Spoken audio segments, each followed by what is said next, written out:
fue horrendo. Cuando los detectives analizaron las pruebas, vieron que había sido un ataque salvaje. Se había sostenido de las dos paredes y había pisoteado a la víctima.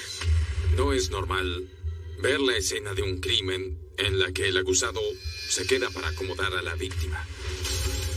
Todas las pistas llevaban a la policía a la misma conclusión aterradora. Tenía que ser un sujeto enfermo, un monstruo.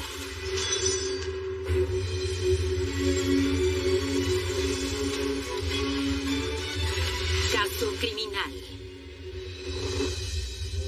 El caso de hoy nos trae a Orlando, en Florida, uno de los principales destinos turísticos del mundo.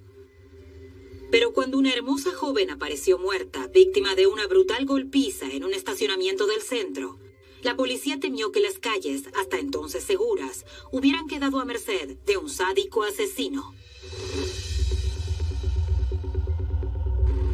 24 de mayo de 1994.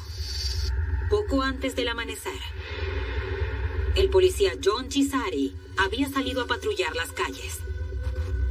Era una noche tranquila en el centro de Orlando. Yo estaba de servicio patrullando las calles y me abordó un hombre que creía haber visto a alguien abriendo autos en el estacionamiento trasero.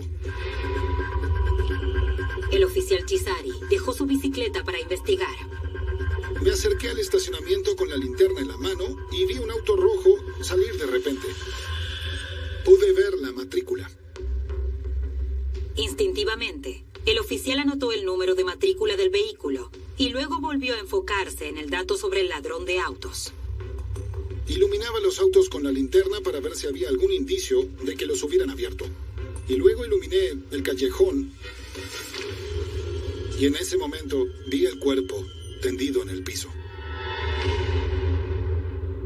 Era una imagen que el veterano investigador no olvidaría jamás. Vi lo que para mí era una mujer blanca, semidesnuda, tendida boca arriba.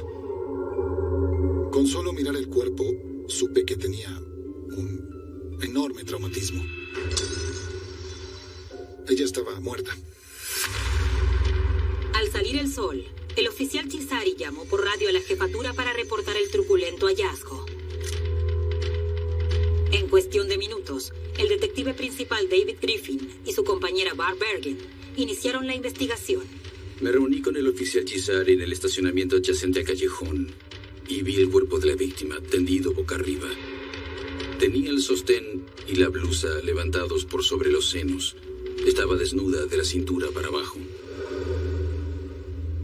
Lo que vimos fue a la víctima tendida acá, con los pies para este lado. Claramente había sufrido un ataque sexual y una brutal golpiza.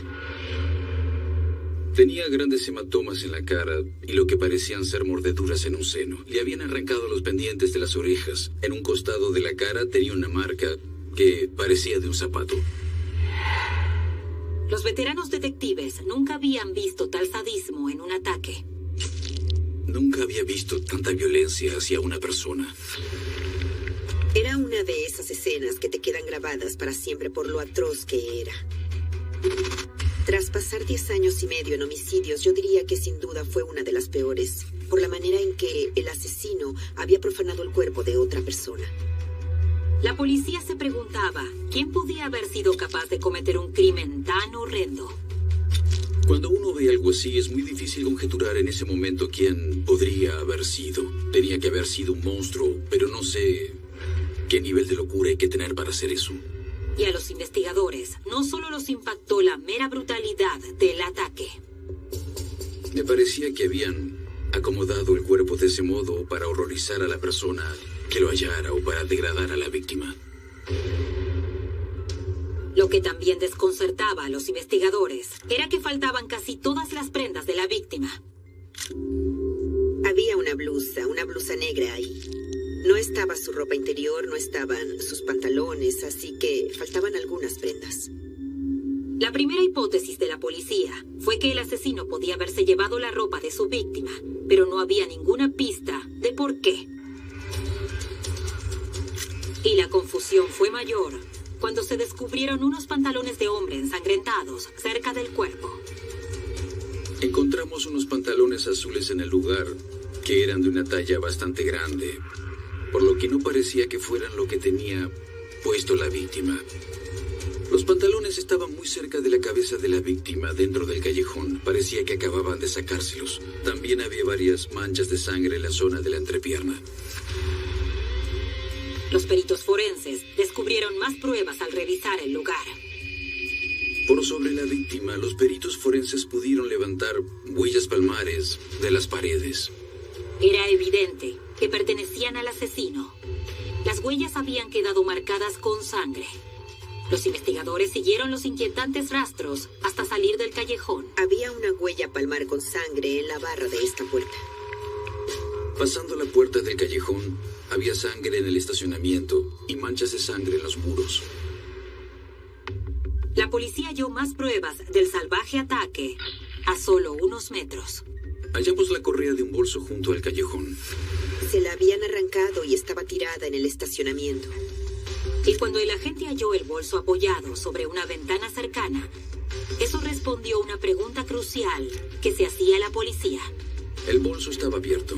No había dinero en el interior, pero sí estaba la identificación de la víctima. La víctima era Michelle McGrath. Sí. El detective Griffin se comunicó para reportar que había identificado a la víctima. Cuando los agentes buscaron la licencia de conducir de Michelle en el sistema, vieron que tenía un vehículo rojo. De hecho, la matrícula coincidía con la del auto que el oficial Chisari había visto huir de la escena del crimen. De a poco, las piezas del perturbador rompecabezas empezaban a encajar. En ese momento, los detectives tuvieron la difícil tarea de informarle a la familia McGrath que habían matado a Michelle. Michelle McGrath, de 27 años, era una joven activa y alegre, de una familia muy unida.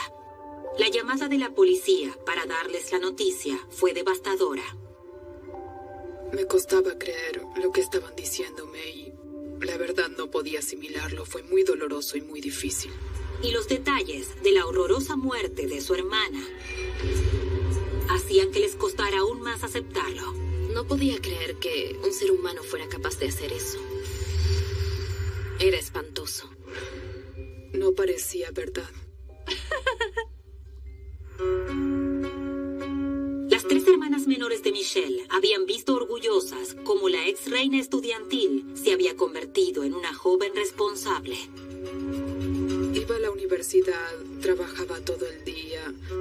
Estaba buscando su camino. Su sueño siempre había sido casarse y tener hijos y formar una familia feliz. La verdad era un encanto de persona. Cuando entrabas a un lugar y la veías, siempre sonreía. Tenía una risa contagiosa. Siempre hacía chistes tontos. Era muy divertida. Michelle siempre había protegido a sus hermanas. Su trágica muerte dejó un gran vacío en esa familia de lazos tan estrechos. No podíamos creerlo. Quedamos consternados. Ella era la hija mayor y siempre fue una figura materna para todas nosotras. Siempre se preocupaba por todos. La familia era muy importante para Michelle. Era su mayor prioridad. En su funeral, la familia de Michelle se conmovió ante las muestras de afecto y apoyo de la comunidad. Había muchísima gente en su funeral. La fila de autos que había para entrar al cementerio era... no podría decir de cuántos kilómetros de largo. Era algo increíble, la cantidad de gente que le tenía afecto. Ver a todos los que estaban ahí, pues, me hizo saber lo mucho que querían a Michelle. Ella iluminaba mi vida, pero claramente también iluminaba a muchas otras. ¿Te gusta tu regalo? Voy a quedar hermosa con esto. Sí. Los investigadores estaban decididos a hallar al asesino de Michelle y a hacerlo pagar por lo que había hecho. Recorrieron una y otra vez la zona del centro, esperando dar con alguien que hubiera presenciado el ataque. Nadie había visto nada. Nadie se presentó. Nadie que hubiera visto algo en el lugar del hecho. Aunque el asesino se había llevado el dinero de Michelle y le había robado el auto, la policía no creía que la hubieran matado en un intento de robo. Estaba estaban convencidos de que el motivo del ataque era mucho más siniestro. Por la investigación, pudimos determinar que el motivo del crimen había sido... La policía descubrió que la noche de su muerte, Michelle había salido a divertirse. A la joven llena de vitalidad le encantaba reunirse con amigos en el centro de Orlando. Le gustaba salir y pasarla bien. Le encantaba el centro de Orlando. Le gustaban los lugares con música, le gustaba la vida nocturna. Y con frecuencia organizaba salidas con muchas personas. Tenía muchos amigos. Y esos amigos le contaron a la policía que Michelle había llegado al bar cerca de las 11. Quedaba justo a la vuelta del callejón en el que había aparecido su cuerpo. Ninguno de los amigos de Michelle vio a nadie que pareciera estar molestándola o acosándola. Ella parecía estar como siempre. No había indicios de ningún problema. Alrededor de las 2:30 de la madrugada, Michelle les dijo a sus amigos que se iba a su casa. No se imaginaban que sería la última vez que la verían con vida. Los detectives querían saber si sus amigos habían visto a alguien siguiéndola cuando salió del bar. Ninguno había visto a nadie. Al analizar las pruebas, la policía fue descubriendo una aterradora sucesión de hechos que le permitió reconstruir los últimos instantes de la vida de Michelle. La víctima tenía estacionado el auto junto al callejón. Seguro la habían atacado cuando iba hacia el auto. Para los investigadores, el asesino de Michelle estaba escondido en el estacionamiento, esperando a su víctima. Hallamos la correa de un bolso junto al callejón, cerca de la puerta, en el estacionamiento. Eso indicaba que le habían arrancado el bolso junto a la puerta del callejón. Ahí fue cuando empezó el feroz ataque. Había manchas de sangre en el tope del piso, donde parecía que había dado la cabeza. Y también había sangre en la pared exterior, donde le habían golpeado. En ese momento seguro la llevaron hasta el callejón y el ataque continuó. Las heridas defensivas demostraban que Michelle se había resistido al ataque. Tenía heridas en las manos y en los brazos. Pero el agresor terminó dominándola. Las pruebas indicaban que, en la oscuridad del callejón, Michelle había sufrido un abuso sexual. Y su asesino había dejado una pista crucial. Buscamos ADN y encontramos semen en una parte de los pantalones azules. Era increíble la cantidad de rastros forenses que había en toda la escena. Tuvimos mucha suerte. La policía esperaba que el ADN hallado en la escena del crimen llevara a un sospechoso que ya estuviera en el sistema. Pero la naturaleza descuidada del ataque les hizo pensar que podía tratarse de alguien sin antecedentes penales. Siempre es interesante cuando se tiene un sospechoso como ese que deja tantos rastros forenses. En este caso, el sujeto había dejado unos jeans, había dejado también huellas con sangre. El reporte del médico forense ayudó a explicar las 2 huellas palmares con sangre que los peritos habían hallado en las paredes. Se había sostenido de las 2 paredes y había pisoteado a la víctima mientras ella estaba en el piso. Según el médico forense, Michelle había muerto a raíz de un traumatismo contuso en la cabeza. Y la hora estimada de la muerte había sido poco antes de las 3 de la madrugada. Pero el oficial Chisari había visto el auto saliendo del estacionamiento justo antes del amanecer.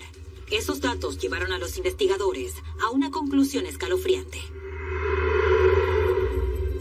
Al parecer, él se había quedado con la víctima al menos 5 horas. Pero ¿por qué el asesino de Michelle habría querido quedarse horas con el cuerpo después del crimen?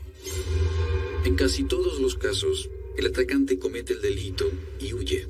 En este, el autor de ese hecho salvaje se quedó con el cuerpo.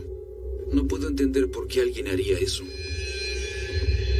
Ese hecho incomprensible dejaba entrever la perturbadora mentalidad del asesino.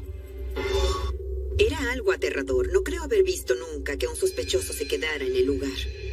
Era impactante. No es normal ver la escena de un crimen en la que el acusado se queda para acomodar a la víctima.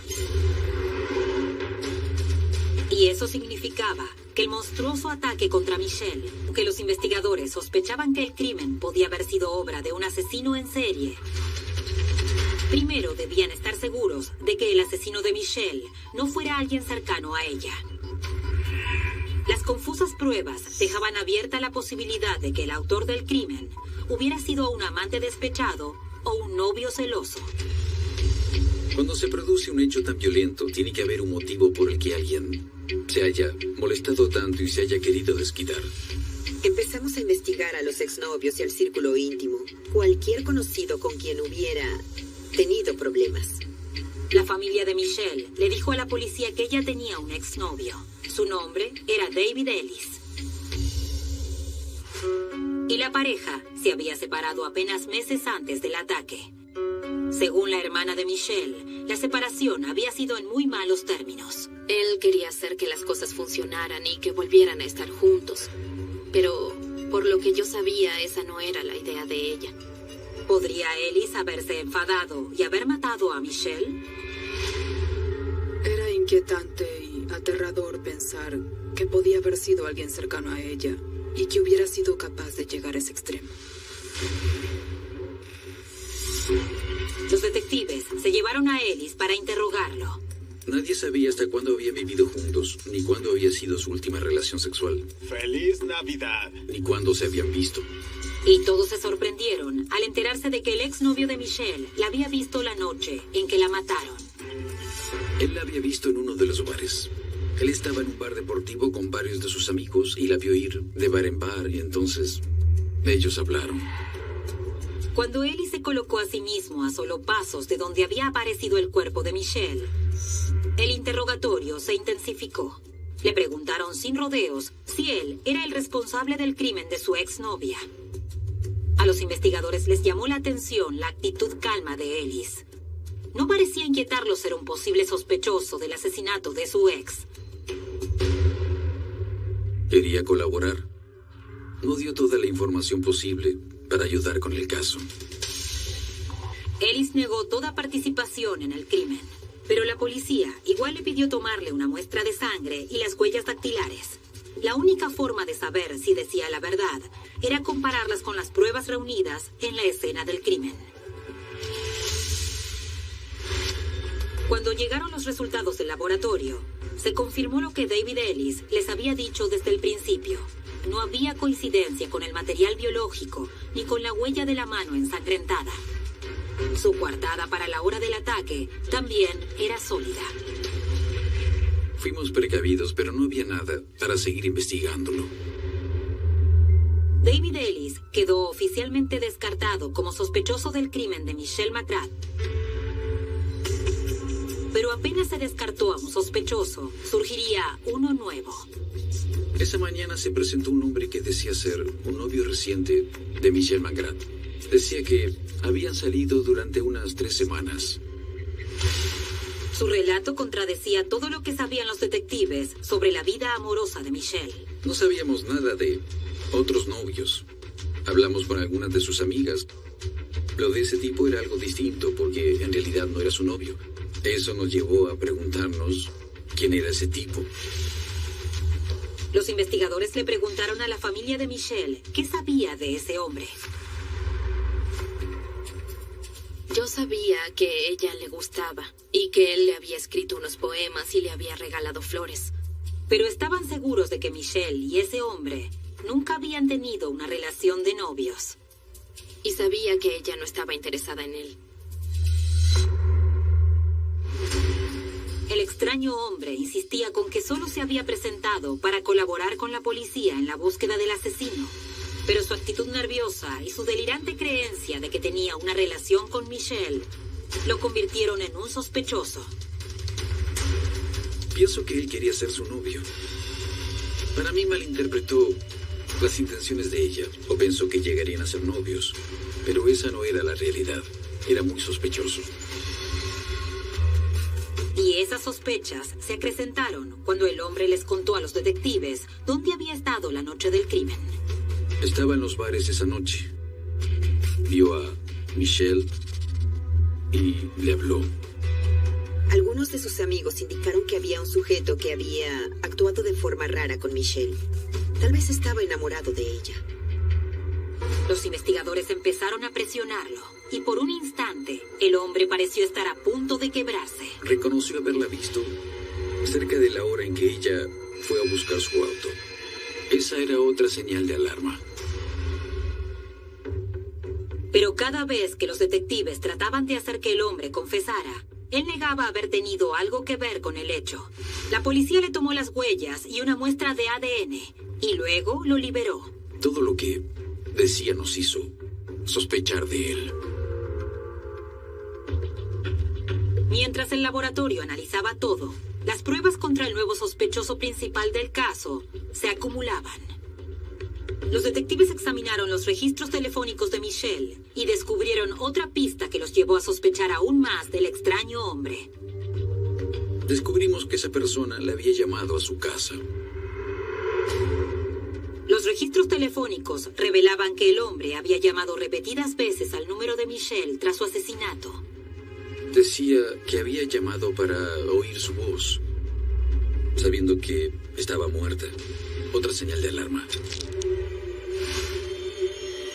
Me resultaba muy raro que estaba encaprichado con Michelle. Esa revelación inquietó a la familia de Michelle. Eso me dio miedo. Yo no sabía qué pensar.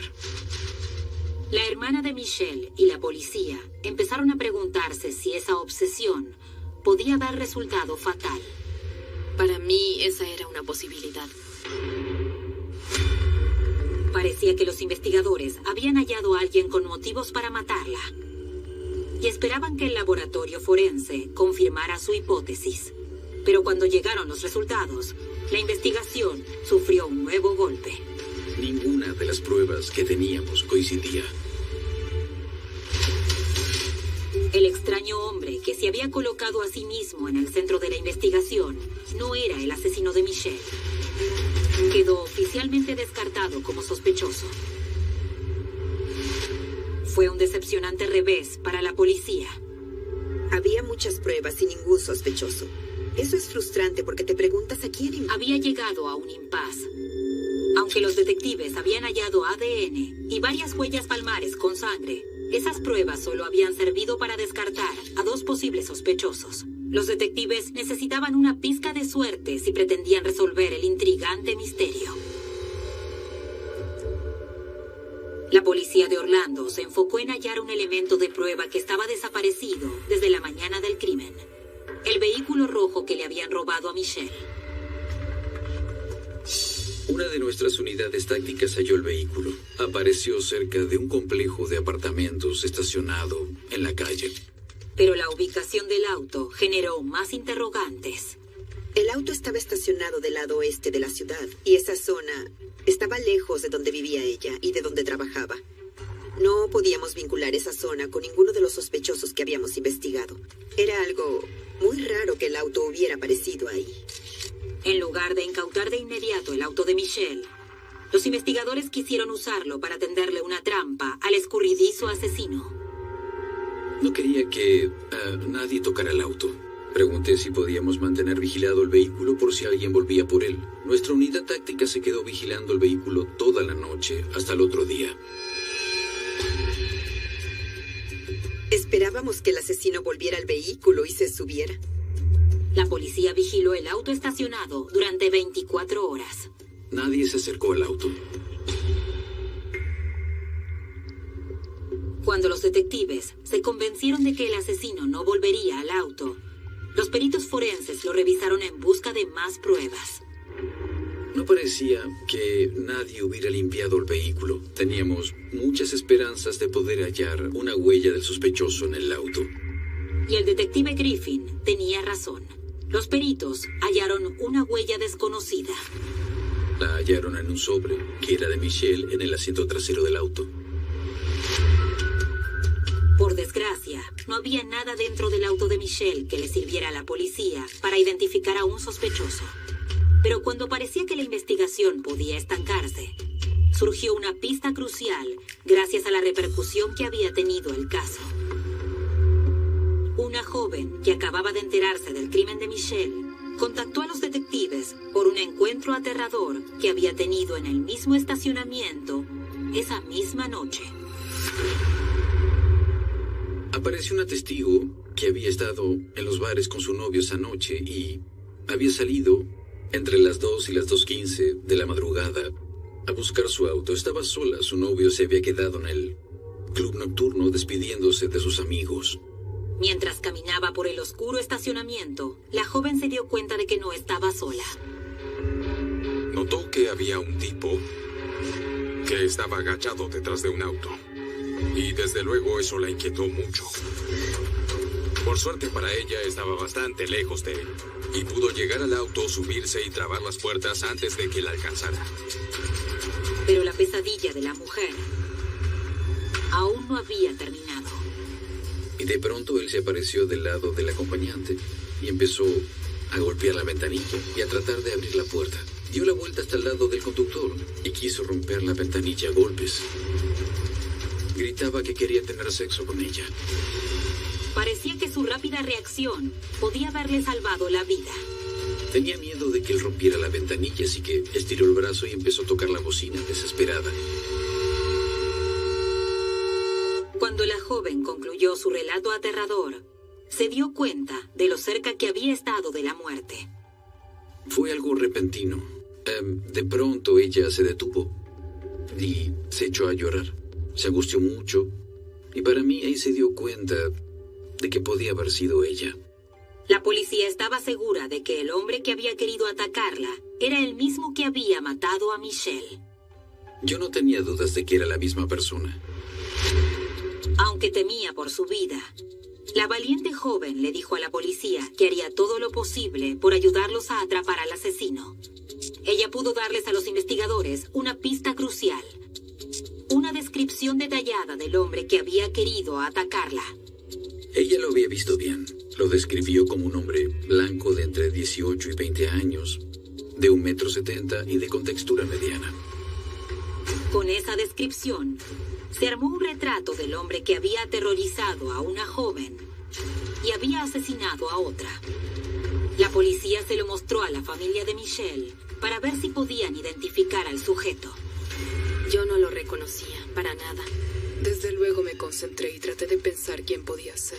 Pero no se parecía a nadie que yo conociera en persona. Lo único que veía en ese retrato era maldad. Una vez más, la policía recurrió a la comunidad en busca de ayuda. La cara del despiadado asesino se difundió por los medios. Al hacerse público el retrato, hubo un aluvión de datos. Recibimos al menos 400 posibles pistas. Investigamos cada una de ellas, pero... $10,000 y le pidió ayuda a la comunidad para resolver el crimen. Pero luego, después de 3 semanas de frustraciones, el detective Griffin por fin consiguió la pista que estaba esperando. Nos llamó una persona que creía saber quién había sido el autor del hecho. Nos dio el nombre de Tommy Gudinas. Según el hombre, Gudinas era de Carolina del Norte y estaba de visita. La noche del crimen de Michelle, había ido en su auto con Gudinas y un grupo de amigos al centro de Orlando para divertirse un rato. Los 6, incluido Gudinas, habían ido a bares y habían estado en los mismos clubes nocturnos que Michelle visitó. Pero a la hora de irse, Gudinas no estaba por ninguna parte. A las 2 de la madrugada, Gudinas desapareció. Sus amigos empezaron a buscarlo, pero no lo encontraron. Tras buscar a Gudinas durante más de 1 hora, el grupo se subió al auto y se fue. Pensaban que volvería al apartamento por su cuenta, y terminó siendo así. Él volvió en algún momento entre las 7 y las 9 de la mañana. Tenía puesta una camiseta que había usado esa noche, pero no los pantalones azules. Los testigos nos dijeron que esa mañana no tenía puesta la misma ropa con la que había salido. Había llegado con pantalones cortos, negros. El informante decía que parecían ser pantalones de mujer. Y debajo de ellos había un elemento aún más incriminatorio. Tenía la ropa interior llena de manchas de sangre. Y no era solo su ropa lo que hizo que sus amigos sospecharan de Gudinas. Los testigos del apartamento contaron que él tenía unos cortes recientes en las manos cuando llegó esa mañana. Gudinas trató de justificar sus heridas ante sus amigos. Gudinas les dijo a sus amigos que lo habían atacado en el centro 2 sujetos que le habían hecho sacarse los pantalones. Esa era una historia muy rara. Apenas días después del crimen, Gudinas y sus amigos vieron el retrato difundido por la policía. La extraña reacción de Gudinas al verlo no hizo más que acrecentar el temor de sus amigos de que pudiera haber estado implicado. De hecho, sin quererlo, parecía haber confesado. Uno de los testigos se había ido a una de las tiendas donde habíamos pegado el retrato. Y el sospechoso dijo, me sorprende que mi nombre no figure. Y le preguntaron, ¿por qué tendría que figurar tu nombre? Para mí, estaba reconociendo ante ellos que esa era su foto. Cuando le pidieron explicaciones, se desdijo. Pero cuando los jóvenes vieron que la noticia del crimen de Michelle estaba en todos los medios, se dieron cuenta de que la historia de Gudinas sobre lo que le había pasado al salir del bar era una mentira. En ese momento, los testigos empezaron a decirle, ¿dónde estuviste? ¿Qué está pasando? Vimos la noticia del crimen y al hablar con los testigos nos dijeron, en un momento empezamos a pensar que quizás podía haber sido él. Además, conocían lo suficiente a Gudinas para creer que él podía haber sido el autor de ese hecho monstruoso. Todos ellos se habían criado juntos en Massachusetts, así que conocían la personalidad del sujeto y sabían que era muy capaz de cometer un crimen como ese. Todos sospechaban que su amigo era la persona responsable del hecho. Tras unir todos los detalles que habían dado los amigos de Gudinas, las inquietantes pistas de la escena del crimen de pronto cobraron sentido. La nueva hipótesis era que, tras cometer el feroz ataque, Gudinas se había sacado sus pantalones azules ensangrentados y se había puesto los pantalones negros que le faltaban a Michelle.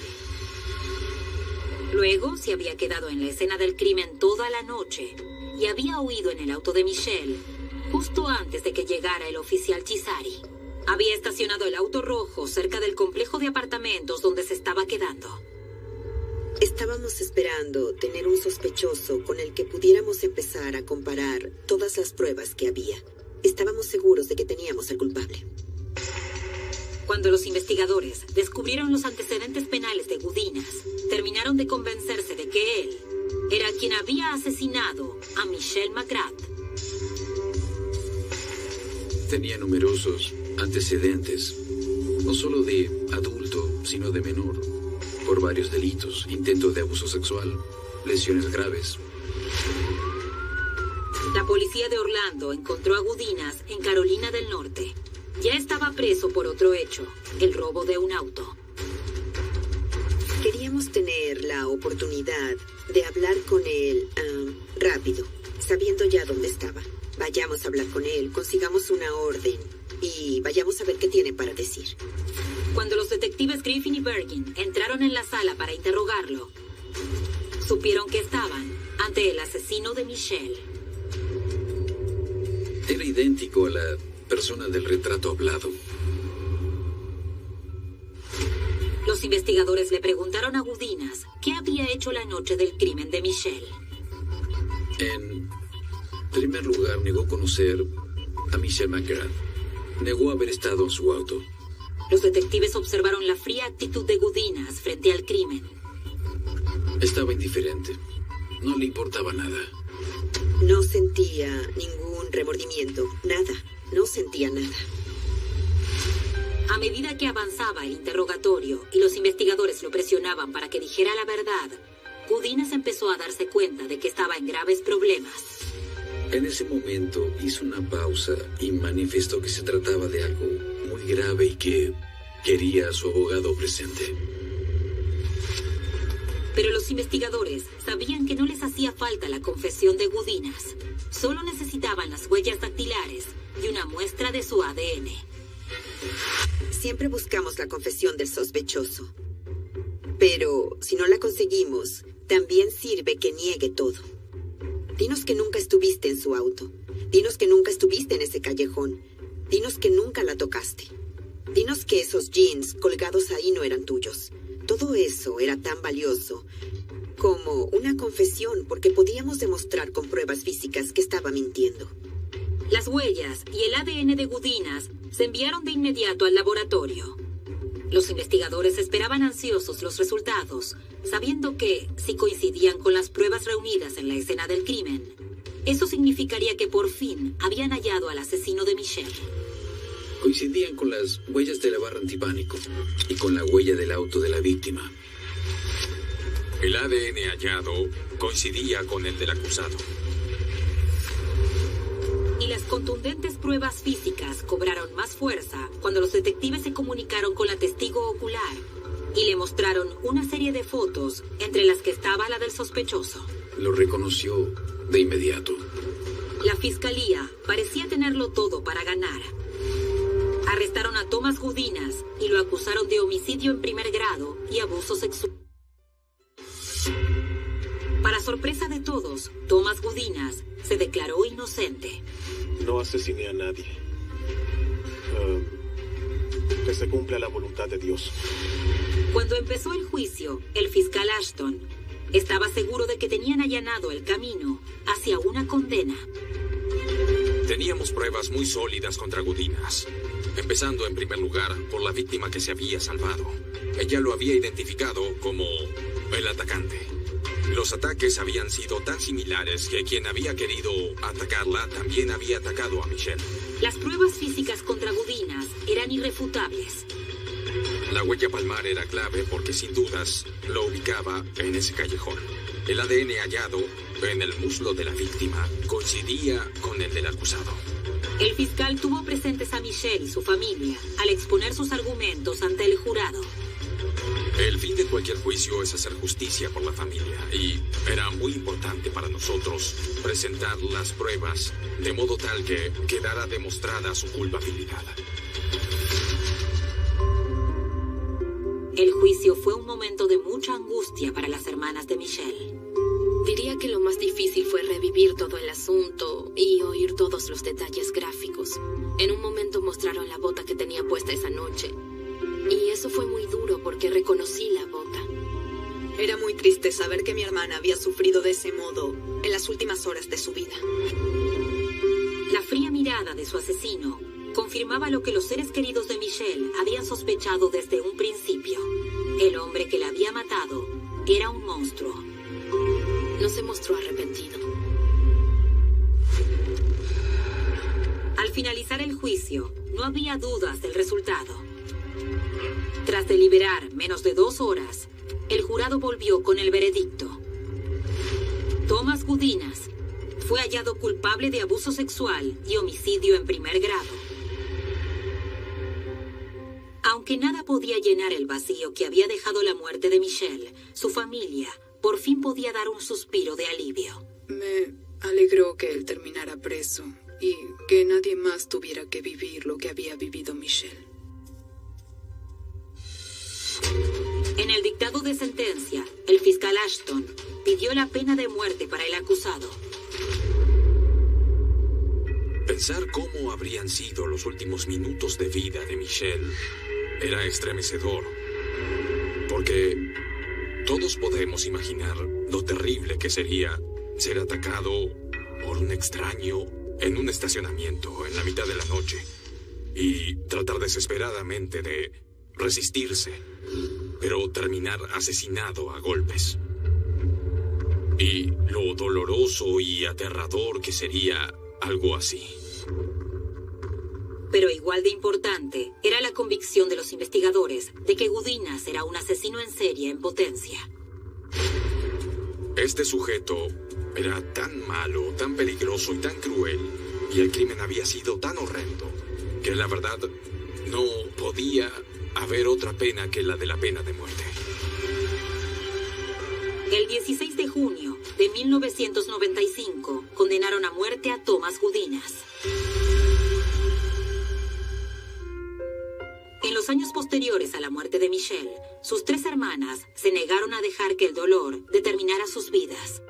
En lugar de eso, prefirieron recordar la alegría que ella les hacía sentir.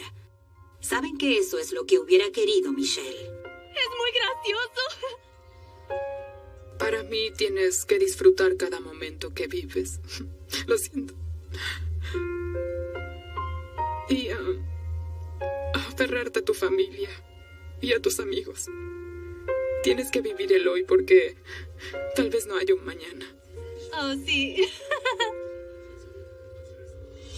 Tras la muerte de Michelle, su familia organizó un concierto homenaje para recaudar dinero a fin de crear una beca universitaria que llevara su nombre.